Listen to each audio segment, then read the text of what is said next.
Jadi sebelumnya aku udah bahas chapter 1 sama chapter 2. Sekarang aku bahas chapter 3, oke? Jadi sebelum kalian nonton videonya, kalian harus like, komen, dan subscribe. Terus kalau misalkan video ini emang bermanfaat, tolong di-share ke teman-teman kalian yang memang sedang membutuhkan. Oke? Kali ini aku mau bahas mengenai chapter 3. Apa aja sih yang dibahas di chapter 3 itu? Tunggu.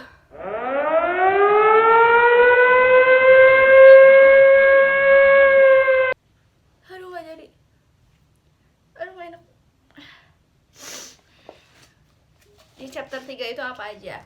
Oke, jadi pertama kalian itu harus nulis bab 3, bawahnya research methodology. Ini dia. Kelihatan? Research methodology. Nah, jadi kita akan membahas mengenai metode penelitian di bab 3 ini. Terus yang pertama itu ada object of research. Object of research. Jadi object of research ini itu kalian mau meneliti siapa. Jadi di object of research ini itu objek yang akan kalian teliti itu apa. Misalkan aku di sini, the object of this research is to improve student reading comprehension by using e-learning at 10th grade SMK Taruna Bakti Depok. Jadi objeknya itu aku mau meneliti peningkatan pemahaman membaca siswa di SMK Taruna Bakti Depok. Terus habis itu bagian B-nya ada place and time of the research. Jadi di place and time of the research ini bawahnya ada satu ya, tulis satu dulu, baru place itu tempatnya di mana. Jadi penelitian ini itu tempatnya itu kalau aku di SMK Taruna Bakti Depok. Terus waktunya itu kapan? Jadi selang waktunya pada saat kalian melakukan penelitian itu kapan? Dari misalkan dari bulan Mei sampai bulan Desember. Jauh banget. Dari bulan Mei sampai bulan Juni, misalkan itu cuma 1 bulan. Rata-rata sih kalau penelitian itu nggak banyak-banyak, yang nggak sama kayak PPL, cuma paling 1 bulan aja. Terus ada method of the research. Ini di bagian C-nya.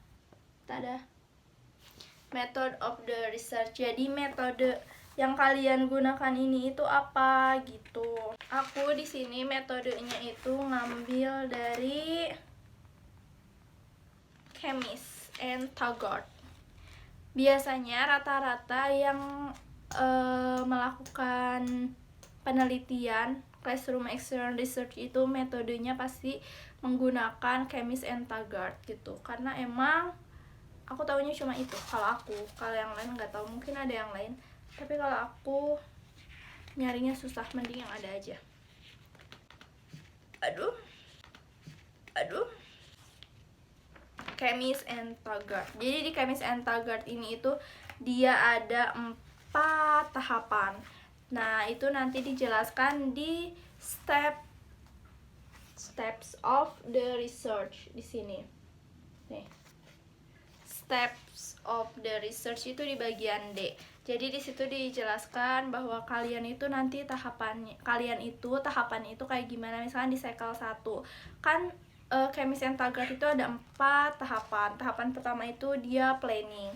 Planning kalian itu apa sebelum memulai pembelajaran. Jadi misalkan menyiapkan RPP, menyiapkan silabus, misalkan kayak gitu. Terus menyiapkan bahan ajar, PowerPoint, apa gitu.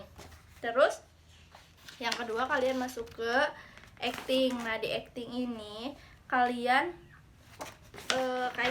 kayak gimana di acting ini tuh. Jadi kalian penerapannya itu seperti apa? Apakah nanti siswanya itu disuruh untuk berkelompok atau maju ke depan untuk presentasi atau seperti apa? Itu tergantung kalian mau menelitinya seperti apa gitu.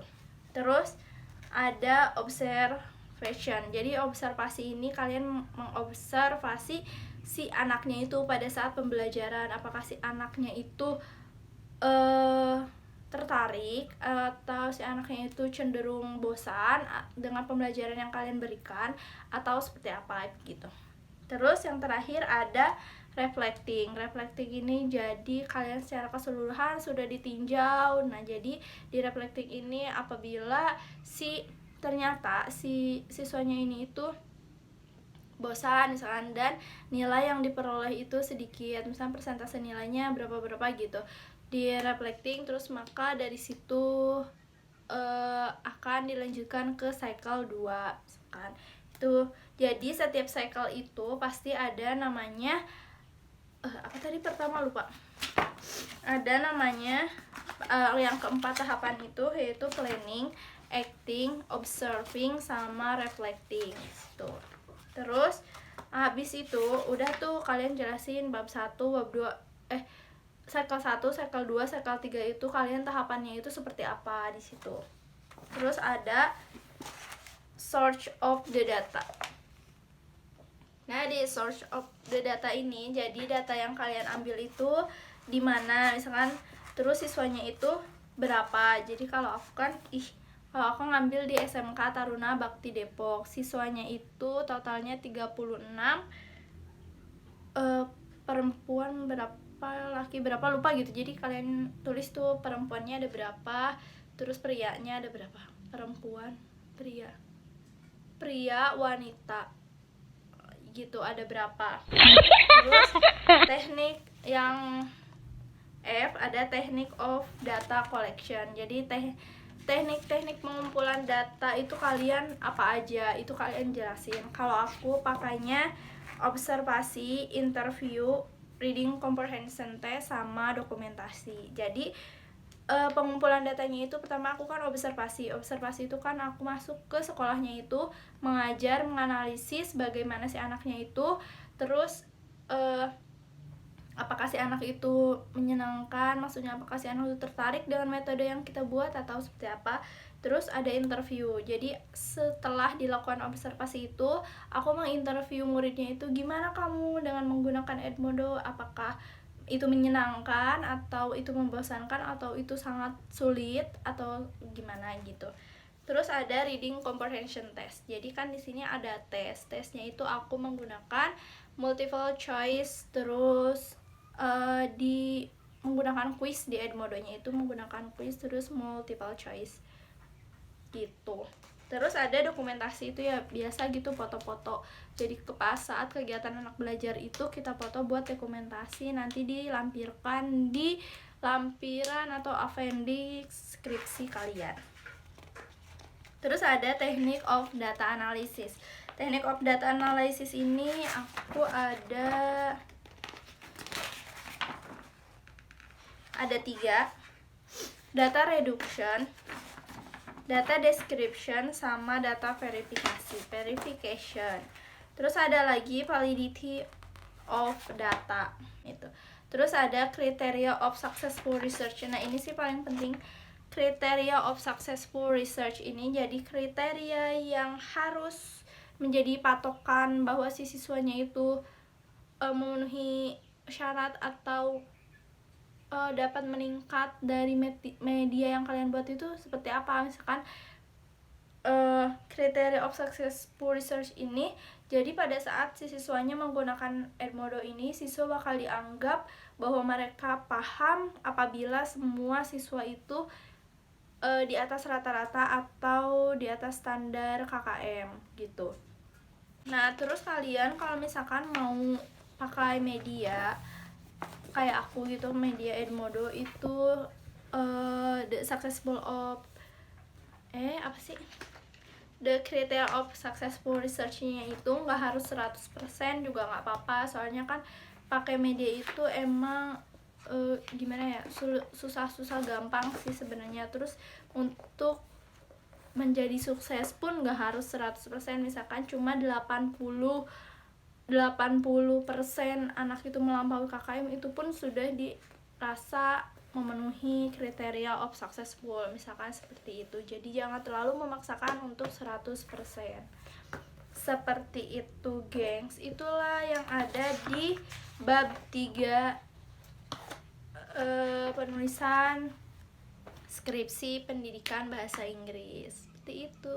Nanti aku mau bikin bab 4 sama bab 5 mau aku gabungin karena memang sedikit bab 4 sama bab 5. Oke, jadi cukup sekian. Semoga kalian suka. Kalau video ini bermanfaat, silakan kalian share, like, dan komen video ini. Terus tonton sampai akhir biar kalian tahu apa aja sih yang ada di bab 3 penulisan skripsi pendidikan bahasa Inggris. Cukup sekian dari aku. Terima kasih. Bye. See you next time.